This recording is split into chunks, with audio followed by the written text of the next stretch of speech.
这次汉光演习当中哦，因为包括总统府的办公室主任，还有总统府的发言人，因为他们穿了军服，以至于成为这个特定媒体报道甚至于攻击的对象哦。那么我知道，其实国防部第一时间已经有特别出来做说明了。我还是希望透过今天的质询，再请部长来做这个正式的回应，到底这样的军服的穿着合不合规，还是说因为它只是因为是女性的幕僚，所以被特别的点名出来？本席身为一个女性，我也是一位爱国者，那么我也想要知道，这样的身着军服有没有违背现行的法令跟法规？为什么被特定的媒体或特定的人士拿出来针对？我想我们就说明2点，第一点就是说我们在配合演习的这个时候呢，我们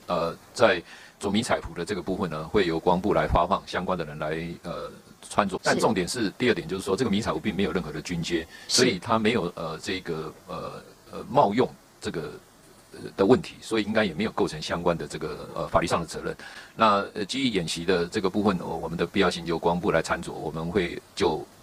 看这个发放来让这个来让大家一起来配合参与演习，大概目的就是这样。好，因为本席呢过去也特别研究了一下，包括不论是马英九时代或者是蔡英文总统时代，都有幕僚来着军服，而且这个都是符合国防部的相关规定哦。那么其实本席认为，真正要注意的是像这一种图片上穿着军服配合中国大外宣、大内宣的一个状况，就是他穿着我们的军服，但是沦为统战工具。因为他说，只要是穿着这个军服到中国去，就会有所谓退伍军人的优惠。如果说你是冒用公务员的服装，尤其是像这些有官衔的，是裁罚15000以下的罚锾。那么，如果是根据陆海空军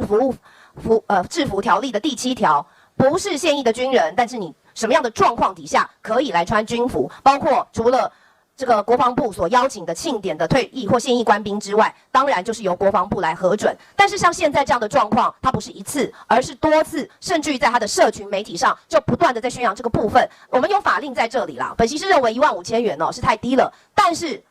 罚多少不是重点，重点是它可能带动的一波是为中国在做宣传，那这个到底有没有办法管理？本席认为这个才是更严重的问题，想请教部长，这个问题该如何来做处理？现在才看到这个状况，那我认为这个状况可能不是单纯冒用服制徽章的这个问题了。哦，这个但是要就个案，它到底有没有涉及到其他的相关法令？如果冒用服制徽章，军刑法74条刑法这边委员列的条文，这个是单纯冒用服制徽章。是。但是我看他这个行为，可能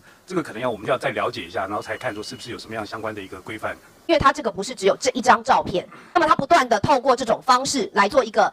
示范的效果，然后呢，他。包括他告诉大家说，如果你到中国去，你有退伍令去中国的景点，这个免门票，在中国搭飞机可以军人优先。那么现在看到的是今年3月，他7月的时候又再度发文，而且还标注了中华民国陆军，所以这样的一个做法，其实他已经在挑衅了。那面对这样的事情，有这一个案例，那我当然知道这个所谓社群平台当中网海无涯要去做处理不容易。但是如果现在我在这里质询了，那我想请问国防部，这个有没有办法处理？能够怎么处理？是不是可以后续给我一个后续的报告？那因为我认为有1就有2，而且这绝对不会只是一个单纯的个案。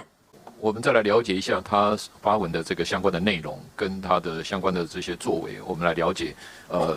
因为有相关的规定，但是如果这些相关的规定，依照我们国防部所辖的这个陆海空军的服制条例之外，